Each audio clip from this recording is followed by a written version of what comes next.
Welcome back to Awesome Possum Hobbies and Games. And this week we've got a new mail order, lots of Magic cards from TCG Player. Let's see what we got.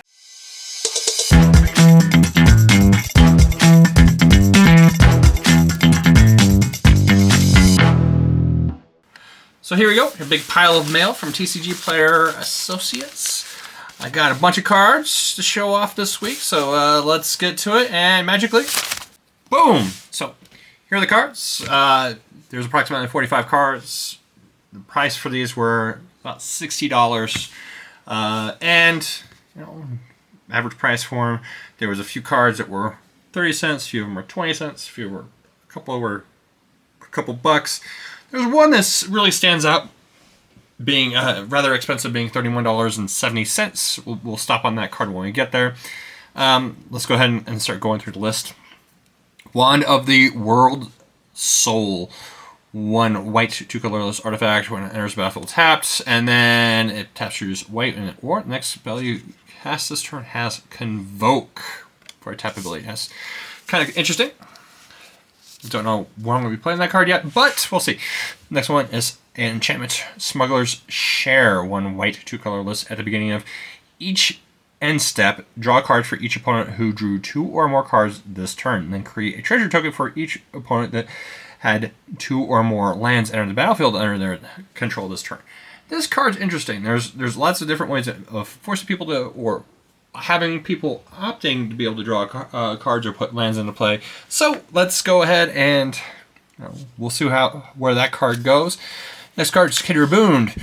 2 white, 2 colorless enchantment. As it enters the battlefield, choose a creature type. Probably vampire. We'll see. Pay a white, 1 colorless. Put a divinity counter on a creature you control of the chosen type. Each creature you control with a divinity counter has indestructible. Next one is Prava of the Steel Legion. 1 white, 2 colorless, 1/4 legendary creature, Cat Soldier. As long as it's your turn, creature tokens you control get +1/+4. And you pay a white, 3 colorless, create a 1/1 white soldier creature token. And has partner. I don't really care about the partner. It's all about the tokens. Going on to blue. Blue is all going to be about for that Merfolk deck.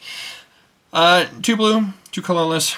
Creature, whenever Merfolk control deals damage to a player, you get to draw a card. Yeah, I already got one of those. Shouldn't have bought a second one. Sage of Fables. 1 blue, 2 colorless. Merfolk Wizard. Each other wizard you control enters the battlefield with a +1/+1. Additional +1/+1 counter on it, and then you can remove a +1/+1 counter from a creature control to draw a card. Guess what? This is going to be awesome in an Explore deck. Master of the Pearl Trident. 2 blue, 2/2 other Merfolk creatures of control have +1/+1 and Island Walk. Merfolk Sovereign. 2 blue, 1 colorless, other Merfolk you control get +1/+1, and target Merfolk creature cannot be blocked this turn. So 2/2. Coral Helm Commander. 2 blue, and it's a 2/2 creature with a level up of 1 colorless. For levels 2 and 3, it has flying, and it's a 3/3. And if you level up 4 times, other Merfolk creature control are +1/+1, and it is a 4/4 flyer. All for 6 mana. That's not terrible. Emperor Mahale 2. 2 blue, 1 colorless, 3/3 legendary creature, Merfolk Noble. You may look at the top card of your library anytime. You may cast Merfolk spells from the top of your library. Whenever you cast a Merfolk spell, you may pay a colorless. If you do, create a 1/1 Merfolk creature token. Oh, so good. Ripples of Potential. Good way of saving your Merfolk. 1 blue, 1 colorless, Proliferate. Then choose any number of permanents you control that have a counter put on this way. Those permanents phase out. You don't have to choose them, but you can to save them. And then Evacuation.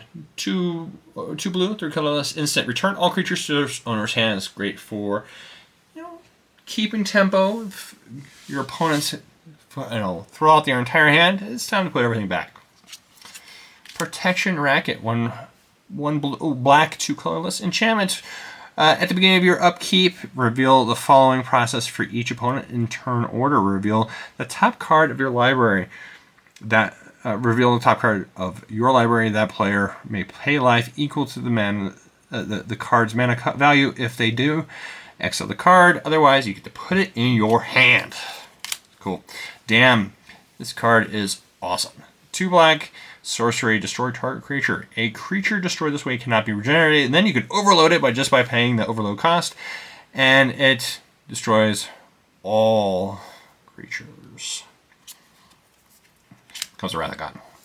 Belly Mauler. This is interesting. It's a 4/6 for 5 mana, 1 black, 4 colorless. Creature Ogre Warrior. At the beginning of your end step, each player loses 4 life unless they sacrifice a non-token creature. This is going to go in my black sacrifice deck. Pact of the Serpent. 2 black, 1 colorless. Choose a creature type. Target player draws X cards and loses X life, where X is number of creatures the control of the chosen type. So I'm going to put this particular copy in my vampire deck. You can easily go in any kind of tribal deck. I think it's going to be cool in my vampire deck. Glass Cast Heart. 1 black, 2 colorless artifact. Whenever one or more vampires you control attack, you get to create a blood token. Pay a black, and then tap and pay 1 life and create a 1/1 black vampire creature token with lifelink, or pay 2 and tap, sacrifice Glass Cast Heart and 13 blood tokens. Each opponent loses 13 life and you gain 13 life. Could be a good finisher. I'm all about creating those tokens though. And then another great vampire card, Olivia's Wrath. 1 black, 4 colorless. Each non-vampire gets -X, where X is the number of vampires you control. Have lots of vampires, it's going to kill a lot of creatures. Another vampire. Crossway Troublemakers. 1 black, 5 colors, 5/5. Attacking vampires you control have Death Touch and Lifelink. Yes, Death Touch and Lifelink. So all those little tokens you create with Edward Markov, guess what? They are going to have Death Touch and Lifelink if they, they already have Lifelink. But Death Touch, it's going to make people have a very bad time very quickly. And whenever a vampire you control dies, you may pay 2 life. If you do, draw a card. Elf Warrior. I don't really care about the keywords on this card. It's pretty much just a black, 2 colorless, 1/3. Whenever a token you control leaves the battlefield, each opponent loses 1 life, and you gain 1 life. Let's wait and see about what deck that's going to go in. We'll find out. Aggress Marauders. 2 red, 5 colorless, 4/4 creature, human pirate. If a source you control would deal damage to a permanent or player, it deals double that damage to a permanent or player instead. Wow. So when this creature attacks, it's going to attack for 8. Or the rest of your vampires, guess what? Your vampires or pirates or anything else, it's going to do a lot of damage. Determined Iteration. 1 red, 1 colorless. At the beginning of your combat on your turn, populate the token created this way gains haste. Sacrifice at the beginning of your next end step. Guess what? And each of your turns you get to populate, create a token that's a token of something else.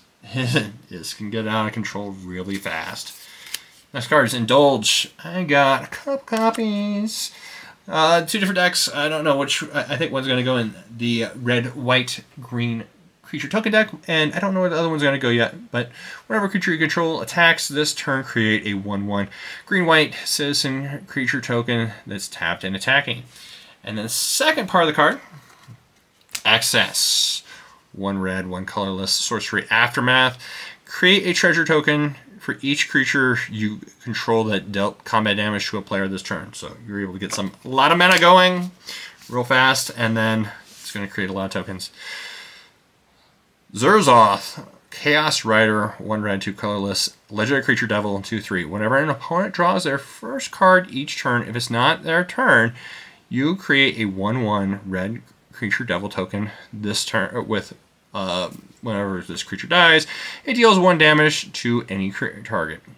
Yes, wheel effects. Yes, there's going to be all kinds of effects that force people to draw cards, and you get to create a ton of devils.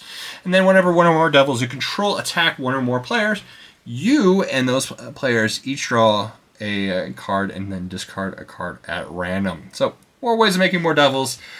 Oh man, this card can get out of control real fast. Going on to green. Yes, green. like I said before, I'm building a dinosaur deck for my DM. He's all about getting back into Magic, so the first one's free. After that, it's just like any other drug, you gotta have to pay. That's what I'm building a 3-color deck: red, white, and green. And this one is pretty cool. For red, 2 green, 4 colorless, it is a creature dinosaur, 5/5 trample, and when it enters the battlefield, you become the monarch. Whenever you tap a land for mana, while you're the monarch, you get get an additional 1 mana of any color. Guess what? Oh, if you're the monarch, you're going to get a lot of mana. Next dinosaur, Thundering Spineback. 2 green, 5 colorless, 5/5 other dinosaurs you control get +1/+1 for a green and 5 colorless. So if you have all that mana from the previous dinosaur, you get to create a bunch of 3/3 dinosaur tokens with trample. Thunderherd Migration. 1 green, 1 colorless. Sorcery is an additional cost. You have to reveal a dinosaur card from your hand, or you have to pay additional 1 colorless mana. Search your library for a basic land card, put it in the battlefield, tapped. Here's a card which is interesting. Here's the expensive card for the pile. Thank you for watching so far. If you were just waiting to see which card it was, this is Doric, Nature's Warden. This is based on the D&D movie, the Druid. For 1 green, 3 colorless, that you get legendary creature, Tiefling Druid, 3/3 vigilance, and when it enters the battlefield, you can search your library for a forest card, not a basic forest card. A forest card, put it in the battlefield, tapped, then shuffle, and then whenever Doric attacks, you may pay a green and 1 colorless. If you do, transform her. More than meets the eye. Doric, Owlbear Avenger, becomes a 6/6 vigilance trample. When this creature transforms into Doric, Owlbear, other legendary creatures you control get +2/+2, gain trample until end of turn. At the beginning of your upkeep, transform her back to being a 3/3. So she is pretty amazing. It's going in my 5-color legendary deck, being able to get some extra mana, and then on top of that, it's just going to be making creatures, all the legendary creatures in there get +2/+2 and trample on turn. Next card's Descendant's Path. This particular Descendant's Path is going to go in my Merfolk deck. 1 green, 2 colorless. At the beginning of your upkeep, reveal the top card of your library. If it's a creature card that shares a creature with a creature of a type something you control, you may cast it without paying its mana cost. If you don't cast it, you have to put it on opponents. You have to put it on the bottom of your library. Bloodspore Thyranx. 2 green, 2 colorless, 2/2, Devour 1. So you always want to Devour 1 with this, or several creatures. Each other creature you control enters the battlefield with an additional X +1/+1 counters on, where X is the number of +1/+1 counters on Bloodspore Thyranx. Another dinosaur style card. Azakon Seer. 1 green, 1 white, 1 colorless. Tap to produce 1 mana of any color. Sacrifice her to return target dinosaur card from your graveyard to your hand.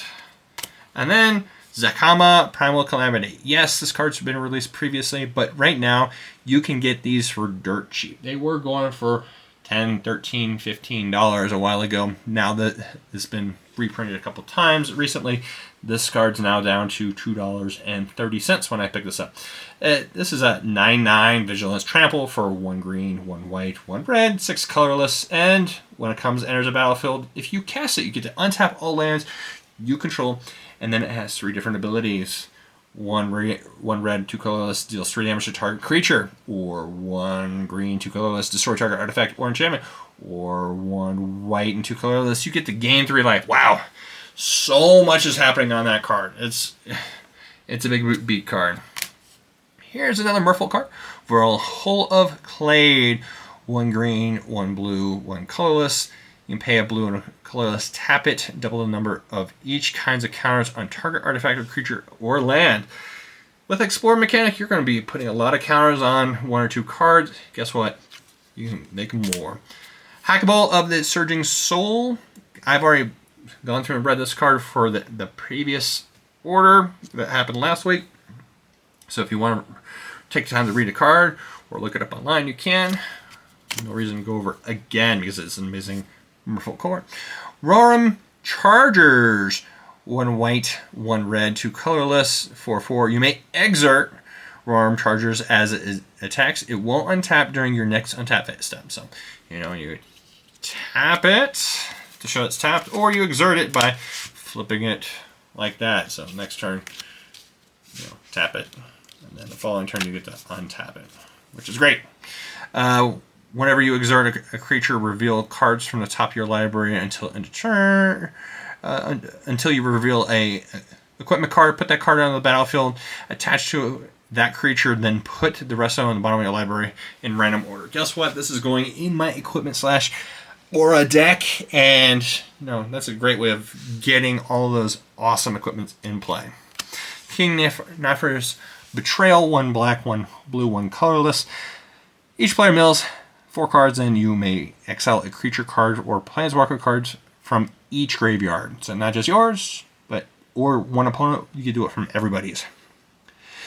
And then Chapter 2 and Chapter 3, until end of turn, you may cast spells from among cards exiled with this card, and you may spend any mana as if it was any color to cast those spells. Here's a great card for my red, white, and green tokens deck. 1 white, 1 red, 3 colorless, 3/3 flying, lifelink, haste, and whenever this card attacks, you get an experience counter, then create a 2/2 red rebel creature token that's tapped and attacking for each experience counter you have. And then you can pay a white, a red, and 2 colorless, tap and tap rebel you control, return it from the battlefield, a graveyard to the battlefield tapped. So I'll just keep coming back. Fabbing Boss Confidant, 1 green, 1 red, 1 white, 3 colorless, 3/6 creature tokens to control, have haste. At the beginning of your combat on your turn, each player reveals the top card of their library for each land card revealed this way. You create a 1/1 green-white citizen creature token. Then creatures you control get +1/+1 until end of turn for each non-land card revealed this way. And then each player draws a card. Wow, yeah, this is going to be the commander for my red, white, green creature token deck, and I think has a chance of being bomb diggity. Commodore Guff. 1 white, 1 red, 1 blue, 1 colorless. It's a 5 loyalty commander. Not commander. It's a planeswalker that can be your commander. And then at the beginning of your end step, put a loyalty counter on another target planeswalker you control. And then you can add 1 loyalty to create a 1/1 wizard token with a tap to produce red mana, only cast planeswalker spells. Or you can subtract 3, draw X cards, where Commodore Guff deals X damage to an opponent, where X is the number of planeswalkers you control. So if you get a lot of planeswalkers, guess what? You can do a lot of damage to creatures. Guildless Commons. Yes, this is a different kind of card. You not normally would see something like this. I'm actually going to be playing this in my Eldrazi deck. I didn't own one because I didn't buy any booster packs from this set. It is what it is.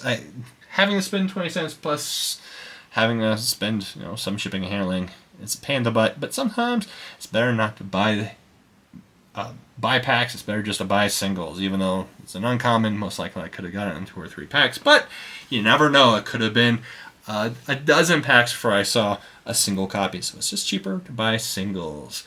When this land enters the battlefield, it comes into play tapped, and enters the battlefield, you have to return a land you control to its owner's hand. It taps reduce 2 colorless mana, which is great. It's good. Next card, Grey Havens. Another card for that Eldrazi deck. It comes into play. You get to scry 1, so you get to modify your next draw. And then taps reduce a colorless mana, and then has an ability which doesn't matter in the Eldrazi deck, but it taps reduce 1 mana of any color among legendary creature cards in your graveyard. It's good in a legendary deck, but it's really good in an Eldrazi. Next Eldrazi style card is Forsaken Monument. Colorless creatures you control get +2/+2, and then when it would tap a permanent for a colorless mana, add an additional colorless mana. Whenever you cast a colorless spell, you get to gain 2 life. All kinds of text for 5 colorless mana. Yes, great legendary artifact, and all of these lands, that one produces 2, that one produces 3, and sooner or later, we're talking about some real mana there. Planar Bridge, 6 colorless legendary artifact. Pay 8 and tap it, search your library for a permanent card, put it onto the battlefield, then shuffle your library. Yes, this is going in an Eldrazi deck as well. And finally, the final card in the stack for the week, Conduit of Ruin. Yes, Conduit of Ruin is a card I didn't have any extras of, and it's got to go in my Eldrazi deck. For 6 colorless mana, you get a 5/5. And it's an Eldrazi. When you cast Conduit of Ruin, you may search your library for a colorless creature card with converted mana cost 7 or greater. Reveal it, then shuffle your library and put that card on top of it. The first creature spell you cast each turn costs 2 less to cast. So, you know, those 10, 13 drops that you're going to have in your Eldrazi deck, guess what? They're going to be 2 less to cast. And then you've gone and got one and put it right on top of your deck.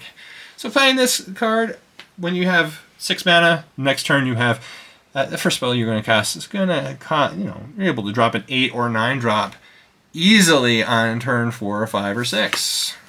Easily. Well, that's the end of this week's TCG Player. Non-direct cards. And I hope you guys enjoyed it and enjoyed my explanation for each of the cards I got. So until next time, keep them rolling. And if you have any questions, put it in the comments below. Have a fantastic weekend. I'll see you next time. And thank you for watching. If you enjoyed this video, please take the time to like the video and subscribe if you'd like to stay updated. Have a great day and keep them rolling.